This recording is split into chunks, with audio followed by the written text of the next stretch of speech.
Having sufficient mobility will not only allow you to perform better, but also reduce the risk of injury. In this video, we're going to cover important drills and exercises that will get you more efficient at burpees, lunges and wall balls for your next Hyrox race. Mobility training should always be specific towards the thing that we're trying to achieve.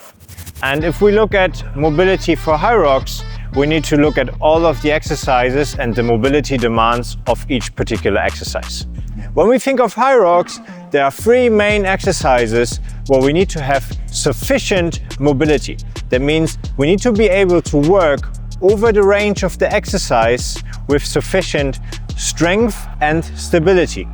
And these exercises we're going to mainly focus on are the burpee, the lunge and the wall ball. For the burpee, it is basically how well are we able to reach with our hands to the floor to increase our efficiency or decrease the range of motion and avoid unnecessary movements. Then for the lunge, we need to have the range in our hips to touch our knee to the floor without overextending our spine, for example, or leaning too far forward. Then for the wall ball, it all comes down to the squat mechanics. That means our ankles, our hips, maybe even our thoracic mobility to hit the correct position and do the wall ball as efficiently as possible. If you need advice on how to do these exercises properly, you will find our tutorials on each of them up here. The main areas we will be going over specific mobility work in this video for are the ankles, the hips and the posterior chain. As we said earlier, having sufficient ankle mobility will allow you to hit squat depth easier while avoiding no reps and also staying efficient. Then the same thing goes for our hips.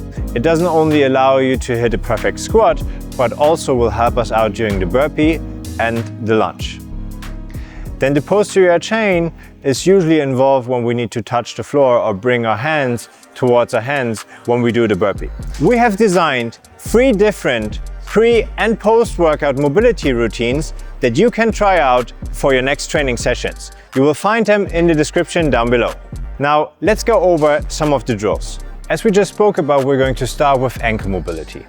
Here, the idea is to improve our mechanics for the squatting and just be more efficient while we descend into the squat. The first thing we're going to do is a static ankle stretch, where we're going to use a kettlebell as a weight to shove the knee as far forward as possible.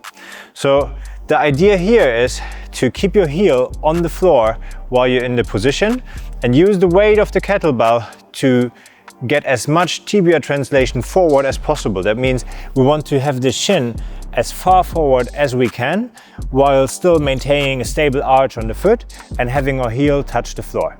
What we can do in this position is move our knee left to right a bit and forward to backwards to find the position where you may feel the tightest or the most tension in your Achilles or in your calf muscle.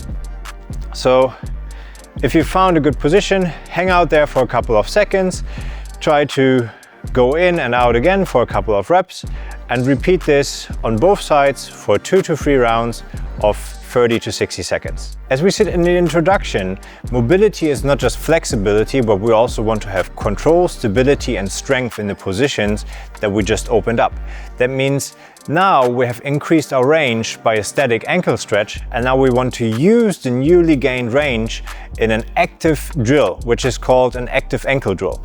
Here we're going to use a PVC pipe or a wooden dowel that we just place on the floor, and then we stand next to it, and then we want to move our foot over from left to right.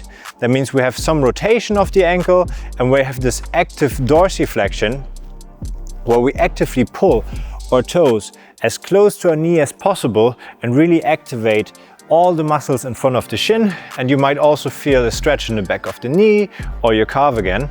And here we would recommend 1 to 2 sets of 6 to 10 repetitions each side. Now that we have our ankles covered, we will continue with the hips. The hips are not just crucial for the squats, but also for the lunges, for example, especially if you are struggling with touching your knee to the floor. And this is very important to not get any no reps during the competition. The first thing we're going to do here is a 90-90 stretch. As with the ankles, we're going to start a bit more static. That means what we're going to do is we just put our legs into the 90-90 position. What we want to achieve here is that the thigh of the hind leg is parallel with the shin of the front leg. And now we just spend some time. We can lean towards the front leg a bit and then explore where we feel tightness or stiffness. Maybe it's the glutes, maybe it's the back, maybe it's the adductors, or maybe something else. And then once you explored these positions, you can then bring in some motion. As we did with the ankles, we want to lead with the knee, bring it over into the external rotation until we can't keep the other side anymore, and then we switch back and forth, slow and controlled, trying to really contract all the muscles surrounding the hip, that we have a nice and controlled movement that brings stability and activation to all the muscles being used. The next mobility exercise we're going to show you, it's called the couch stretch. And this one is even more specific towards lunge, as it's really going to open up our quadriceps and our hip flexor, which are the muscles, when tight, mostly hold you back from touching your knee to the floor on the lunge. So the idea here is to elevate the back leg, put the knee under some padding. We're using a soft mat for this instance, but you could also do it with an ab mat, or maybe even with a pillow if you do it at home. Then the front leg should have about a 90-degree angle. And as with the other positions as well, we want to explore and really feel the areas that are tight and that need some opening up. What we could also do is some leans from left to right, or even a contraction of the glute where the leg is touching the floor. You can then also loosen up the contraction again to back off a little bit and then ease back into it. As with all of these, you don't want the sensation to be overwhelming. We're just looking for a nice and gentle stretch where we can build over the duration that we're holding. With the couch stretch, we want to have 1 to 2 sets each side of 30 to 60 seconds each. If we have a tight posterior chain, it's mostly going to impact the burpees, especially our ability to get our feet as close as possible to our hands while we stand up. This can be during the jump or even the step up in the burpee. And by loosening up our posterior chain, we will be able to move much more efficiently. The first drill or exercise we're going to do is the so-called elephant walk. The idea here is to bring our posterior chain, or like our hamstrings or glutes, into a stretched position and then alternate between the legs that we extend. What you really want to do is focus on a nice contraction of the quadriceps to really get that knee into extension. You might even feel a stretch all the way down to your calf or in the back of your knee. If you start out with a bench, it's a lot easier. If you progress towards the floor, it gets a lot harder because there's so much more flexibility demand of the posterior chain. So we would start with something a bit elevated and then move ourselves towards the floor. The last exercise we're going to show you is a so-called loaded stretch, because we're going to use an external implement to get into the position. This is a Jefferson curl, and we would recommend starting out with a small weight. This could be an empty barbell, or if you want to go even at a lower weight, you could use a small dumbbell or even a kettlebell. The idea here is to go over the largest range of motion possible, starting from the cervical spine. So we will tuck our chin and then roll down vertebra by vertebra, while always keeping our legs straight and extended until we reach the limit. As I said in the beginning, this is something we would be doing very gentle. Then we would hold the bottom a bit and then come back up by reversing the motion. That means we start then with the lumbar spine, working up through the thoracic, all the way up to the cervical spine or the head.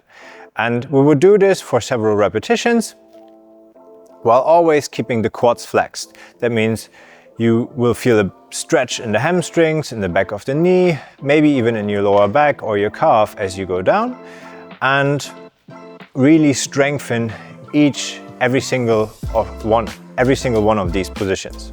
We can load it up, but this should happen very gradually and only if you feel comfortable with the exercise.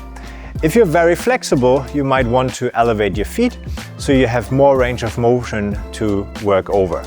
And this is something we would do for 3 to 5 sets of 3 to 5 repetitions at a small weight.